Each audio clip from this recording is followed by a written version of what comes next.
অন্নপূর্ণা ভাণ্ডার প্রকল্পের আবেদন ফর্ম অন স্ক্রিনে দেখতেই পাচ্ছেন প্রকাশিত হলো কিন্তু অন্নপূর্ণা ভাণ্ডার প্রকল্পের আবেদন ফর্মটি এই ফর্মটি পূরণ করে জমা করলেই আপনার অ্যাকাউন্টে আগামী মাস থেকে ৩,০০০ টাকা করে জমা হবে। এখন প্রশ্ন, এই ফর্মটি কাদের কাদের পূরণ করতে হবে? যারা আগে থেকে লক্ষ্মীর ভাণ্ডার প্রকল্পের টাকা পাচ্ছেন তো আপনাদের কি এই ফর্মটি পূরণ করতে হবে কিনা, এবং যারা লক্ষ্মীর ভাণ্ডার প্রকল্পে আবেদন করেছেন কিন্তু টাকা পাননি তো আপনাদেরকে এই প্রকল্পে আবেদন করতে হবে কিনা, চলুন বিস্তারিত জেনে নিচ্ছি। এর পাশাপাশি ফর্মটি আপনি কীভাবে পূরণ করবেন, ফর্মটি কোথায় পাবেন, কী কী ডকুমেন্টস লাগে, কোথায় জমা করতে হবে, বিস্তারিত থাকবে আজকের ভিডিওতে। অবশ্যই ভিডিওটি আপনার সম্পূর্ণ দেখবেন। আর আপনি যদি এখনও পর্যন্ত ভিডিওতে লাইক না করে থাকেন অবশ্যই লাইক করে দিন। এর পাশাপাশি চ্যানেল সাবস্ক্রাইব করে পাশে ক্লিক করে নোটিফিকেশন অল করে রাখুন পরবর্তী ভিডিও সবাইকে পাওয়ার জন্য। তো এই যে ফর্মটি আপনি কীভাবে ডাউনলোড করবেন সেটা প্রথমত আমি আপনাকে দেখিয়ে দিচ্ছি। তার জন্য আপনি আপনার মোবাইল ফোন অথবা কম্পিউটার অথবা ল্যাপটপ তার গুগলে আসুন। তো গুগলে এসে আপনি সার্চ করুন MD 360 নিউজ লিখে। তো এই MD 360 নিউজ লিখে আপনি যখনই সার্চ করবেন প্রথমেই আপনি পেয়ে যাবেন MD360news.com। এখানে আপনি ক্লিক করুন। এরপর ওয়েবসাইটে আপনার সামনে চলে আসবে। উপরে আপনি দেখতেই পাচ্ছেন মেনু বার অথবা সার্চ বার, যে কোনো এক জায়গায় ক্লিক করুন। এরপর সার্চ করুন 777 3-7 লেগে আপনি এই যে তীর চিহ্ন এখানে ক্লিক করুন। আপনার সামনে সার্চ রেজাল্ট চলে আসবে, দেখতেই পাচ্ছেন। এরপর এখানে আপনি ক্লিক করুন। আর্টিকেলটি আপনি ভালোভাবে পড়ে নেবেন। তারপর নিচে দেখতেই পাচ্ছেন যে ফর্মের ডাউনলোডের লিঙ্কটি, এখানে আপনি ক্লিক করুন। আপনার সামনে ফর্মটি চলে আসবে। তো আপনি এখান থেকে বাংলা অথবা ইংরেজি যে ফর্মটি আপনার দরকার সেটি ডাউনলোড করে নেবেন। এবং দেখতেই পাচ্ছেন আবেদন ফর্মটি প্রায় কিন্তু 12 পেজের, 12টি পেজে আপনাদের পূরণ করতে হবে। আরেকটি বিষয়, যারা যারা ইতিমধ্যে লক্ষ্মীর ভাণ্ডার প্রকল্পের টাকা পাচ্ছেন তাদেরকেও কিন্তু এই ফর্মটি পূরণ করতে হবে যদি অন্নপূর্ণা যোজনার আওতায় আপনি 3,০০০ টাকা পেতে চান।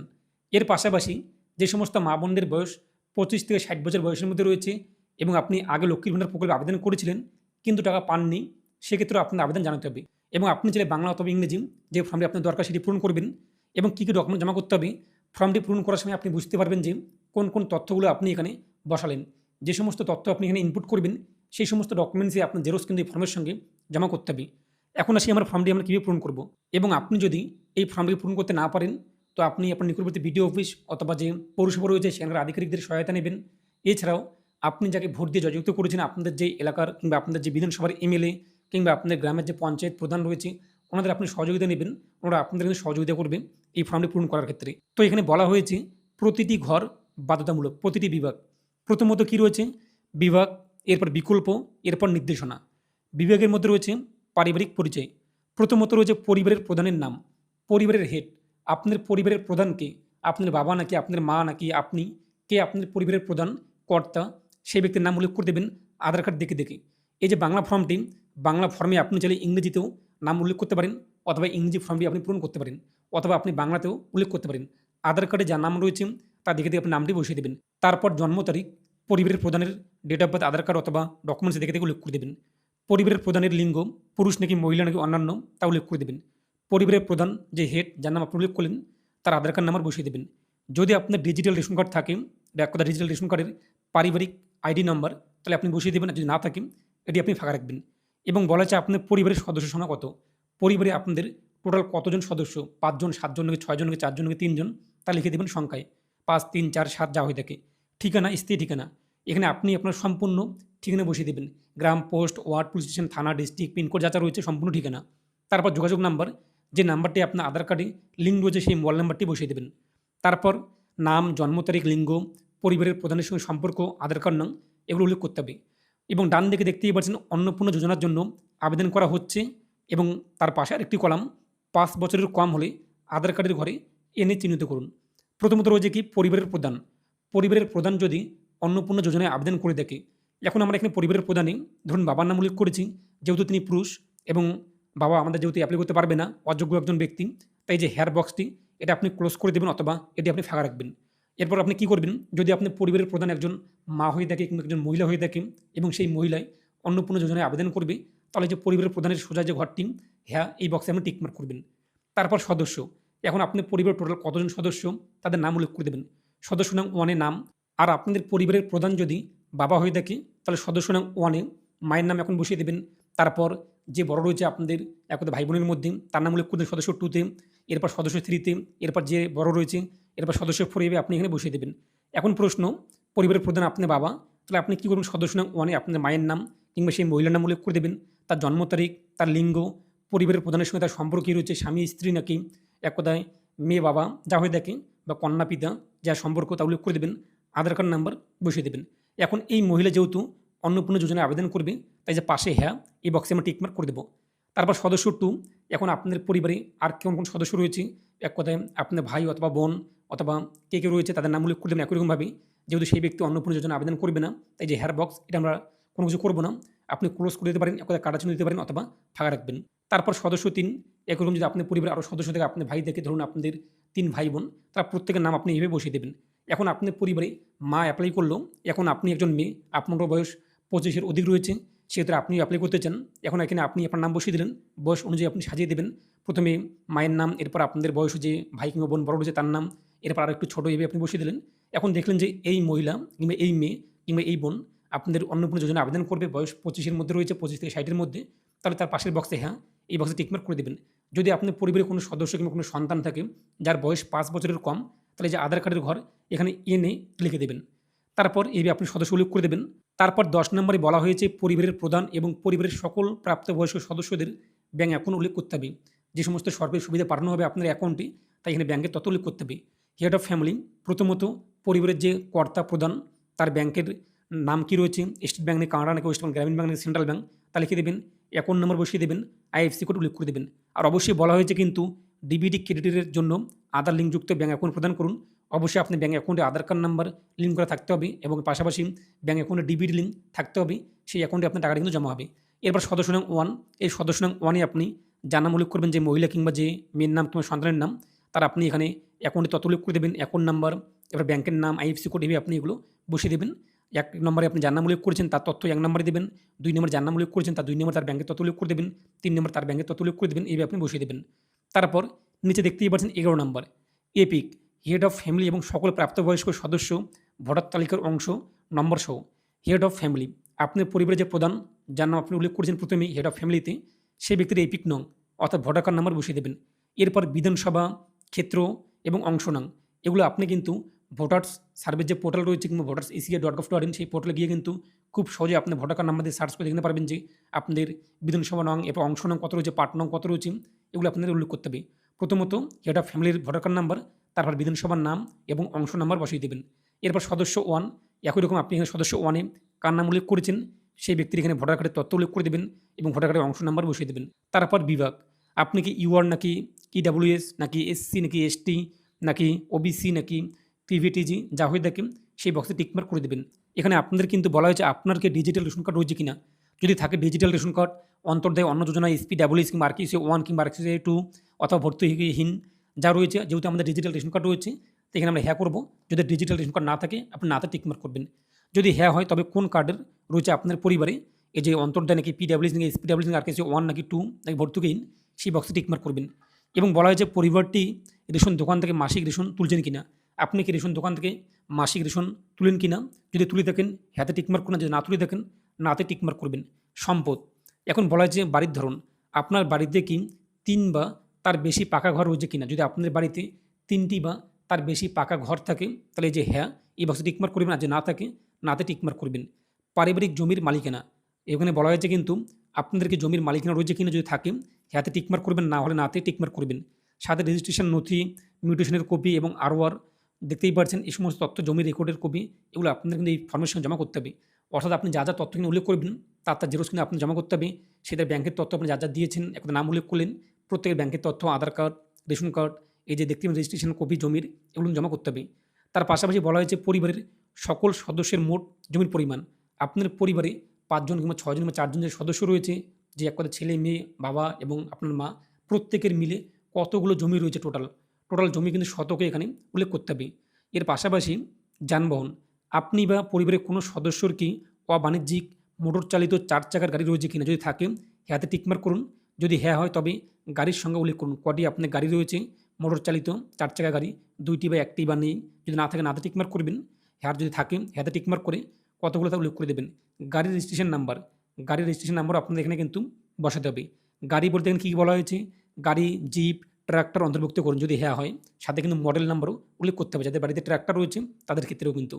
পারিবারিক সদস্যদের স্বাস্থ্য বিমা, যদি থাকে আপনার পরিবারের স্বাস্থ্য বিমা, হ্যাঁ হলে হ্যাঁ, যদি হ্যাঁ হয় তবে সরকারি বা বেসরকারি বিমার অঙ্ক এবং প্রিমিয়ামের বিবরণ সহ উল্লেখ করুন। যদি আপনাদের পরিবারে স্বাস্থ্য বিমা থাকে তাহলে হ্যাঁতে টিকমার্ক করবেন এবং আপনাদের সরকারি নাকি বেসরকারি এক কথায় সদস্য নম্বর 1 হেড অফ ফ্যামিলির নামে রয়েছে নাকি যে সমস্ত সদস্য রয়েছে 1 নম্বর 2 নম্বর 3 নম্বরে আপনি উল্লেখ করেছেন সেই সমস্ত সদস্যের নামে আপনাদের রয়েছে স্বাস্থ্য বিমা যদি থাকে হ্যাঁতে টিকমার্ক করবেন, যদি না থাকে নাতে টিকমার্ক করবেন এবং এগুলো করে আপনি ফিল আপ করতে হবে না।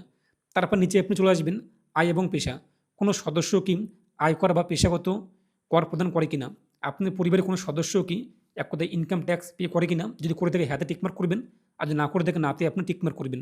পরিবারের সদস্যদের প্যান কার্ড যদি থাকে, হ্যাঁ যদি আপনার পরিবারের প্যান কার্ড নাম্বার থাকে তাহলে আপনি কী করবেন উল্লেখ করে দেবেন হেড অফ ফ্যামিলি, একটা পরিবারের হেডে আপনি যার নাম উল্লেখ করেছেন সেই ব্যক্তি যদি প্যান কার্ড থাকে তার নাম এবং প্যান কার্ড নাম্বার বসিয়ে দেবেন। সদস্য 1 2 3 4 যার যার নাম আপনি উল্লেখ করেছেন তাদের যদি প্যান কার্ড থাকে নাম এবং প্যান কার্ড নাম্বার এগুলো বসিয়ে দেবেন, যদি না থাকে সেগুলো ঘরে আপনি ফাঁকা রাখবেন। তারপর কর্মসংস্থানের ধরন, আপনি কোন কাজে যুক্ত রয়েছেন, পরিবারের প্রধান যে হেড অফ ফ্যামিলি যার নাম আপনি উল্লেখ করেছেন প্রথমত সেই ব্যক্তি সরকারি ক্ষেত্রে কাজ করে নাকি বেসরকারি নাকি একাধারে স্বনিযুক্ত অথবা অসংগঠিত একাধারে শ্রমিক কিংবা পরিচিত শ্রমিক কিংবা বেকার বা অন্যান্য, যেটি হতে সেই বক্সে আপনি টিকমার্ক করবেন। তার পাশাপাশি সদস্য 1 যে ব্যক্তি নাম উল্লেখ করেছেন সেই ব্যক্তি কোন কাজে যুক্ত এখান থেকে টিকমার্ক করে দেবেন। 2 এবং 3 যে কাজে যুক্ত রয়েছে সেগুলো আপনি এখান থেকে টিকমার্ক করে নেবেন। তারপর নিচে পরিবারের শিক্ষিত প্রাপ্তবয়স্ক সদস্যদের সংখ্যা এবং পরিবারে অশিক্ষিত প্রাপ্তবয়স্ক সদস্যদের সংখ্যা। আপনার পরিবারে শিক্ষিত কতজন সদস্য রয়েছে এবং অশিক্ষিত কতজন সদস্য রয়েছে তা উল্লেখ করে দেবেন।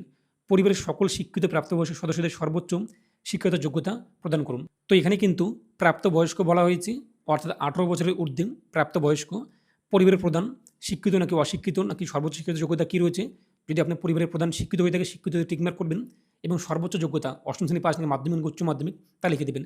সদস্য নাম 1 যেখানে আপনি যার নাম উল্লেখ করেছেন 1 সে ব্যক্তি শিক্ষিত নাকি অশিক্ষিত সেই ব্যক্তি টিকমার্ক করবেন, সর্বোচ্চ যোগ্যতা কী রয়েছে তা উল্লেখ করে দেবেন, আপনি দেখতেই পাচ্ছেন।